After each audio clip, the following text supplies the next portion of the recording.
Hai, ada apa nih kita ngumpul di sini?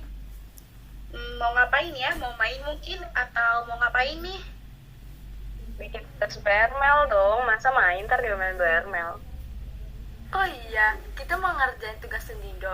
Kira-kira tugas Sendindo ini kita mau bahas soal apa ya? Jadi tugas kita di sini itu mau membahas mengenai perkembangan ekonomi masa demokrasi terpimpin. Bener nggak sih? Ya bener dong, kita kan mau bahas soal perkembangan ekonomi masa demokrasi terpimpin nih. Ada yang tahu nggak? Apa sih ekonomi terpimpin itu? Gue tahu, mau gue bacain gak? Boleh, Vin. Apa tuh?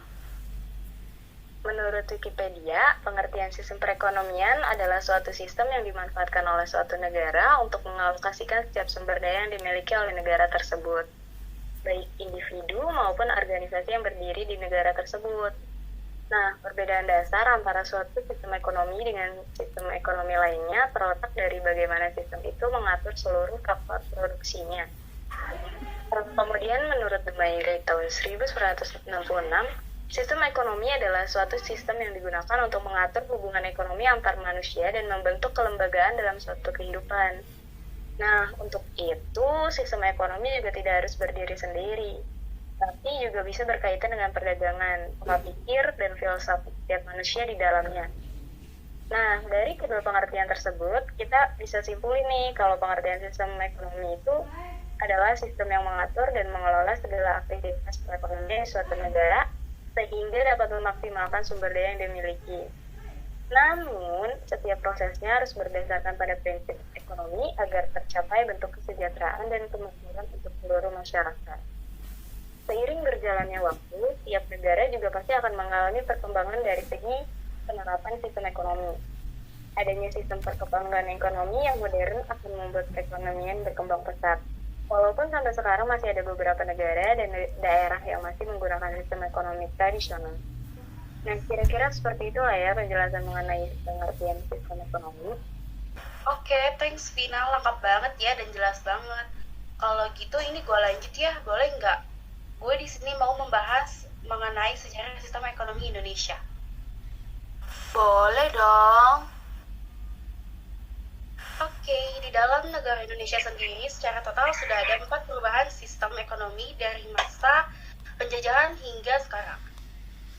Berikut ini adalah penjelasannya dan salah satunya kita akan membahas tentang masa demokrasi terpimpin pada tahun 1959 sampai 1966. Pada masa demokrasi terpimpin, sistem ekonomi Indonesia mengalami perubahan dari yang awalnya ekonomi liberal berubah menjadi sistem ekonomi etatisme, di mana seluruh sistem ekonomi ini diatur dan dikuasai oleh pihak negara, baik itu dalam aspek sosial, ekonomi, ataupun politik. Sistem ekonomi ini dicetuskan oleh Presiden Insinyur Soekarno di tahun 1959.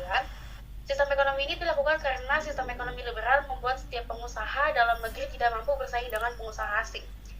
Sehingga dibentuklah Dewan Perancang Nasional atau Depernas di tahun yang sama yang dipimpin oleh Muhammad Yamin untuk mempersiapkan rancangan Undang-Undang Pembangunan Nasional. Pada kala itu, terjadi penurunan nilai kertas yang nilainya 500 perak menurun menjadi 50 perak, dan uang kertas Rp1.000 menjadi 100 perak saja. Namun, usaha ini belum mampu mengatasi penurunan ekonomi di bidang finansial. Demokrasi ekonomi terjadi pada tahun 1967 hingga tahun 1998, atau pada masa pemerintahan Orde Baru yang kala itu dipimpin oleh Bapak Soeharto. Pada masa ini, sistem ekonomi Indonesia menganut sistem ekonomi campuran yang di dalamnya terdapat campur tangan pemerintah bersama masyarakat yang turut serta dalam meningkatkan kegiatan ekonomi.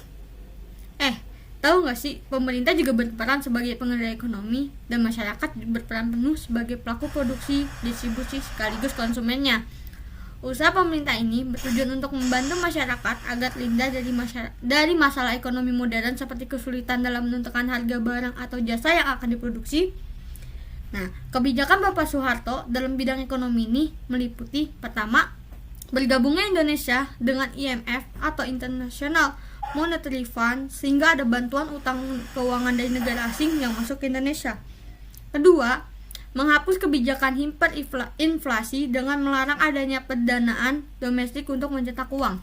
Yang ketiga, melakukan pembebasan bea cukai impor dan mengatasi devaluasi rupiah sehingga mampu meningkatkan nilai ekspor dan ke tingkat internasional. Kenapa sih Pak Soeharto membuat Indonesia bergabung kembali ke IMF? Gue bantu jelasin ya Mutiara. Jadi tuh Pak Soeharto membuat Indonesia bergabung kembali ke IMF karena IMF dipercaya sebagai dewa penolong yang dapat menstabilkan ekonomi.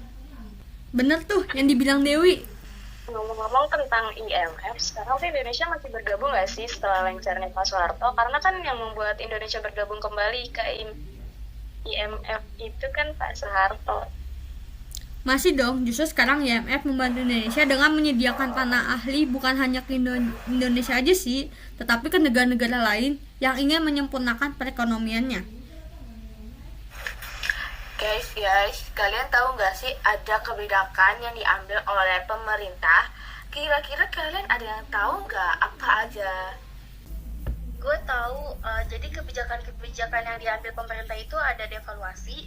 Nah, devaluasi ini kebijakan yang diumumkan pada 25 Agustus tahun 1959. Ini menurunkan nilai uang, seperti uang pecahan kertas 500 perak menjadi 50 perak, dan kertas pecahan 1000 menjadi 100 perak, dan semua simpanan di bank yang melebihi 25.000 dibekukan. Menyusun kebijakan yang dibuat pada Agustus 1959, kebijakan devaluasi berikutnya dilakukan pada 13 Desember tahun 1965 yang menjadikan uang senilai 1000 menjadi 1 perak sehingga uang rupiah baru mestinya dihargai 1000 kali lipat uang rupiah lama. Selanjutnya ada pembentukan deklarasi ekonomi. Nah, dekon ini dilakukan untuk mencapai tahap ekonomi sosialis Indonesia dengan cara terpimpin. Kondisi ini dalam pelaksanaannya justru mengakibatkan stagnasi bagi perekonomian Indonesia. Bahkan pada 1961 hingga 1962, harga barang naik sehingga sampai 400%. Gitu Wi. Ada lagi nggak nih guys yang mau kalian tambahin? Gue mau nanya dong, kan tadi kita udah bahas nih sistem ekonominya. Kira-kira kalian ada yang tahu nggak sih demokrasi terpimpin itu sendiri?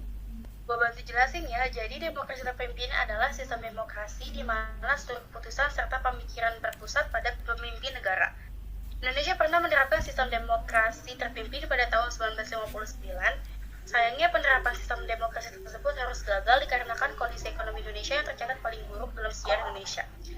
Keluarnya dekret Presiden pada 5 Juli 1959 membuat Indonesia menjalankan sistem demokrasi terpimpin dan struktur ekonominya menjurus pada sistem etatisme atau segala-galanya diatur oleh pemerintah.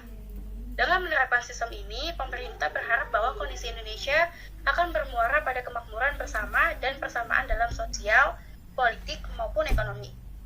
Sayangnya, pasca kemerdekaan kehidupan ekonomi Indonesia masih lemah dan kebijakan-kebijakan ekonomi yang diambil oleh pemerintah pada masa itu belum mampu memperbaiki keadaan. Jadi begitulah kira-kira penjelasannya. Terima kasih Dewi sudah membantu menjelaskan tentang arti demokrasi terpimpin. Oke, sama-sama Murti. Guys, kayaknya kita akhiri sampai sini dulu deh. Gue udah les nih, biasa anak sibuk. Wede, si paling sibuk. Ya dong, maklum orang sibuk.